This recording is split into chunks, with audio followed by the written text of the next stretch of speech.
que é o módulo sobre finanças solidárias.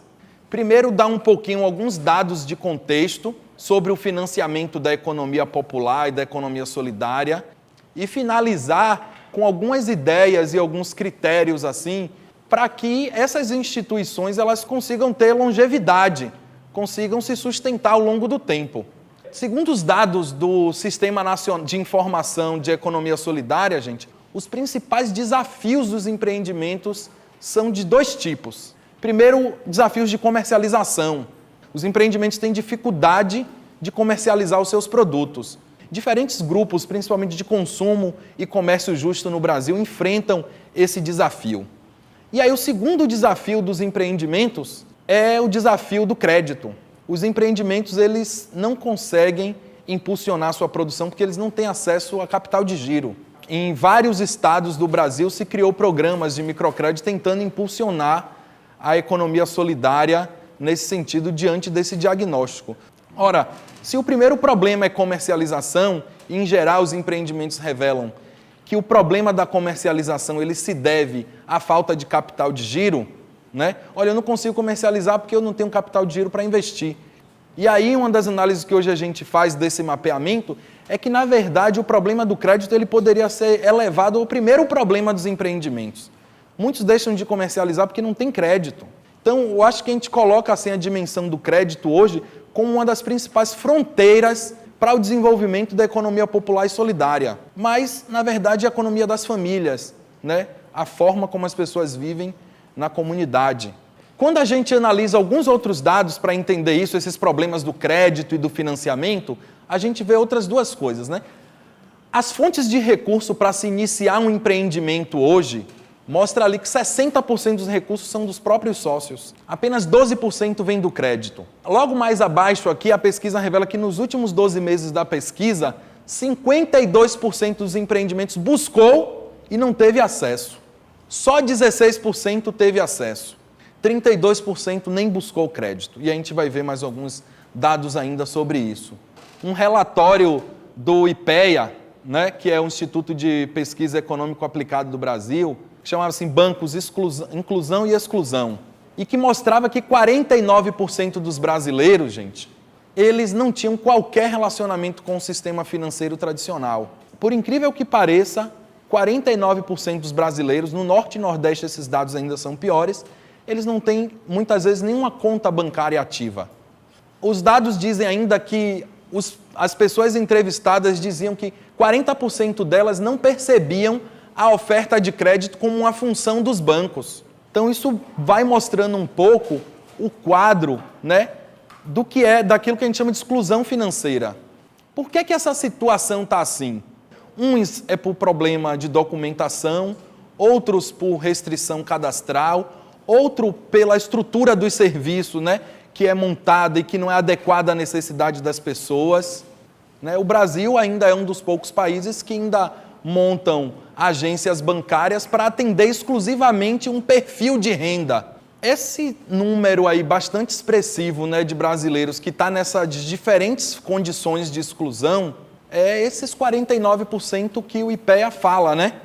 E quando a gente fala de sistema financeiro nacional, o que é que a gente poderia imaginar? O que é que vem à nossa cabeça?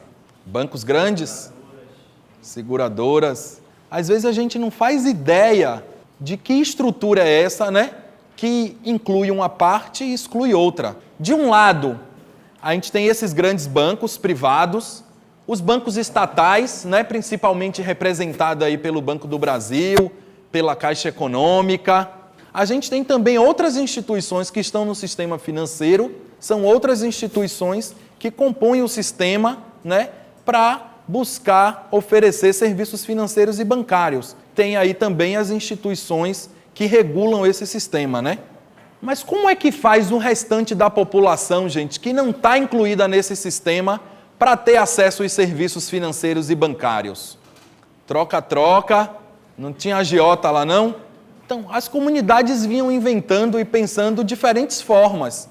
E aí tinha os fundos coletivos, né? Os pontos, as caixas. Diferente, gente, das pessoas que estão incluídas no sistema financeiro, um outro mar muito grande de pessoas inventaram, ao longo de sua história, outras estratégias para resolver o problema da exclusão. Inventaram formas coletivas e auto-organizadas para pensar os seus recursos financeiros. As historicamente mais conhecidas e difundidas no Brasil são as cooperativas de crédito, mas também tem os fundos solidários e, mais recentemente, os bancos comunitários. Os fundos rotativos, né, são formas coletivas, é uma forma de poupança comunitária, né, que trabalha com a concessão de crédito e o pagamento dos empréstimos, né? Hoje, a rede de fundos rotativos solidários, eles contabilizam mais de 1.000 fundos rotativos em operação no Brasil. Fundos monetários e não monetários, como eles chamam. Fundos que coletivizam poupança financeira e outros que coletivizam animais, sementes. As cooperativas de crédito, que passou ali também, é uma outra forma bastante conhecida. E nos últimos anos no Brasil, elas se dividiram um pouco entre cooperativas de crédito mais tradicionais e cooperativas de crédito solidário, né?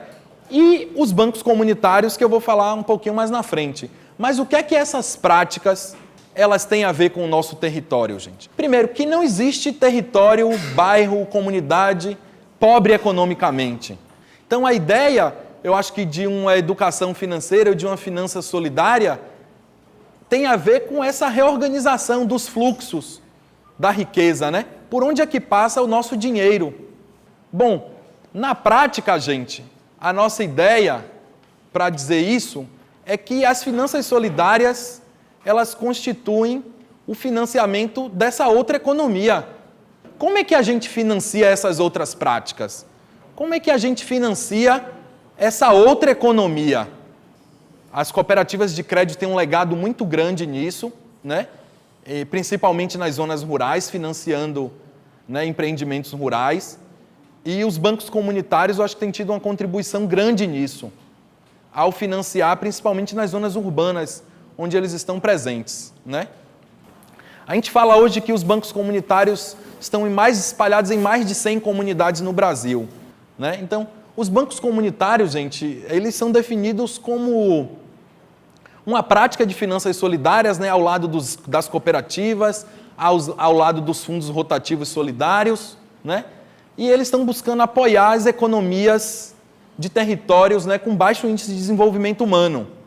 E eles articulam principalmente 5 eixos centrais de ação, principalmente o microcrédito solidário, né, onde praticamente todos realizam isso, a moeda social circulante local, e aí uma diversidade muito grande no Brasil, práticas de educação financeira, mesmo que muitas vezes não atribuído esse nome, né, mas orientar o consumo das famílias, dos empreendimentos, correspondência bancária através da parceria com a Caixa Econômica, além de outros serviços financeiros, né, como os microseguros que alguns bancos vêm realizando.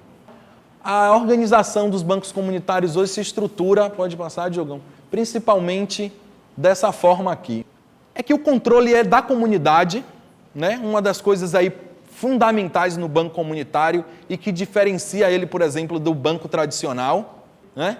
De um lado, ele faz crédito para a produção, para produtores, comerciantes, prestadores de serviço. Do outro, crédito para consumo, para os moradores, principalmente o consumo das famílias. E isso aí está relacionado à alimentação, remédio, gás quando falta. Bom, além de outros serviços, né, importantes hoje para os bancos comunitários. Correspondente bancário, microseguro, além de outros serviços de articulação e mobilização local, como é a própria educação financeira, apoio à comercialização dos empreendimentos, fóruns locais. E a ideia é que o banco ele seja um articulador de uma rede local, né, de economia solidária, articulando aí produtores, consumidores, atores, atrizes locais no desenvolvimento da comunidade. O microseguro, que é feito na comunidade, e as moedas sociais, gente, que são os instrumentos que a gente já conhece de articulação do consumo local, né? É um instrumento que os bancos comunitários inventaram, né? Associado a outras práticas já históricas de moedas sociais que existiam já em operação no Brasil e em outros países do mundo também.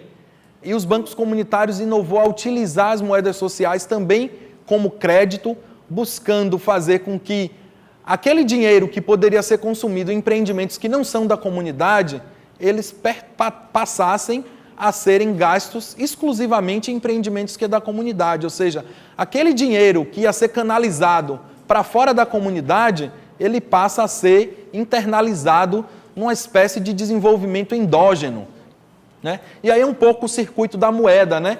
Os bancos comunitários são criados por associações comunitárias, né? Ali a foto do Banco dos Cocais, o pessoal está aí. E o banco comunitário, ele articula a circulação dessa renda no território, articulando os produtores e os consumidores locais. E por último, gente, eu queria chamar a atenção aí a 5 pontos que eu acho fundamental, assim, hoje no desenvolvimento dos bancos comunitários. Primeiro, os usuários, né? Os bancos comunitários perceberam essa questão da ação local. Existe um número limitado de usuários que está definido por um determinado território que estão autorizados a utilizar o banco comunitário. Não são pessoas, por exemplo, que estão fora da rede de relações da associação local, do banco comunitário. Então, isso que foi o que permitiu os bancos comunitários a criar relações de proximidade. Quando você dá um crédito a uma pessoa, a princípio, não tem nada que obrigue a ela a pagar, a não ser a relação de confiança que se estabelece entre o banco comunitário e essas pessoas. Então, essa questão da relação com os usuários dos bancos comunitários, eu acho que é uma questão central. Bom, outra coisa, os tipos de serviços oferecidos às comunidades. Eu acho que o aprendizado que os bancos comunitários teve historicamente permitiu, e aí eu vou chamar assim, formatar determinados produtos e serviços para a comunidade altamente adequados às necessidades das pessoas. Diferente, por exemplo, de programas de microcrédito tradicional que muitas vezes estipula valor mínimo para tomar e às vezes a pessoa nem necessita daquilo. Os microseguros, recentemente, eu acho que ele tem mostrado isso. E tem uma experiência muito interessante lá do Banco Palmas, né, que foi pensar microseguro muito simples, né, onde a pessoa paga uma parcela de R$ 35 ao ano. E o que é que ela precisa? Somente. Ela quer assegurar a realização do sepultamento de um ente da pessoa, que ela não quer, tipo, enriquecer ou deixar uma herança para a família com aquilo, que é o que acontece com os seguros de vida nas classes médias, por exemplo. A única coisa que ela tem é garantir. E aí, naquele momento, eu lembro do Joaquim falar uma coisa, olha, o que a gente percebeu na comunidade, a gente vê isso em todas as outras, é que quando um familiar morre e ele tem um empreendimento, esse empreendimento tende a se desestruturar, ou muitas vezes acabar, porque ela precisa ali resolver investir a poupança que ela tem para sepultar a pessoa, realizar. Então, um microseguro desse tipo, ele resolve uma necessidade básica, garantindo a manutenção da economia familiar, do empreendimento da própria família. Terceiro lugar, gente, as formas de uso de socorro social, de seguro social das famílias. Um quarto ponto, e que talvez seja fundamental, é a definição coletiva das regras. Quem define a regra de funcionamento de um banco comunitário é a própria comunidade. Então, a oportunidade de definir essas regras de forma coletiva entre as pessoas da comunidade, revisar também essas regras juntos, eu acho que é um outro fator fundamental do que a gente poderia chamar assim de sucesso do banco comunitário. E nessas regras envolve desde pessoas que estão autorizadas ou não a tomar o crédito, até também penalidades. E se uma pessoa não pagar, acontece o que com ela? É a própria comunidade também que define. Eu acho que essa é uma diferença radical também em relação ao sistema financeiro tradicional. Por último, gente, é que o sistema de monitoramento e acompanhamento que os bancos comunitários criaram, diferente dos sistemas de proteção ao crédito, os sistemas que a gente poderia chamar de penalidades que os bancos comunitários utilizam, primeiro que são definidos também pelos próprios usuários, e segundo que eles se referem a penalidades e controles que são desenvolvidos nas próprias comunidades. O critério, por exemplo, de inadimplência nos bancos comunitários é altamente relativizado em relação à inadimplência, por exemplo, no sistema tradicional de crédito. A pessoa está em inadimplência não significa que ela não quis pagar o banco. Então, isso pode ser redividido em mais parcelas. Essas regras também são negociadas. Então, os bancos comunitários criaram também regras e sistemas de penalidades comunitários para que fosse mais crível, as pessoas pudessem gerar relações de confiança maior entre os usuários, né, entre as pessoas que participam do banco comunitário. E essas regras têm garantido, assim, isso que a gente chama de longevidade dos bancos comunitários e o que nos sistemas tradicionais a gente chama de saúde financeira. Eu acho que é um pouco isso, né, para a gente aprofundar um pouco mais o debate das finanças solidárias, né? Obrigado.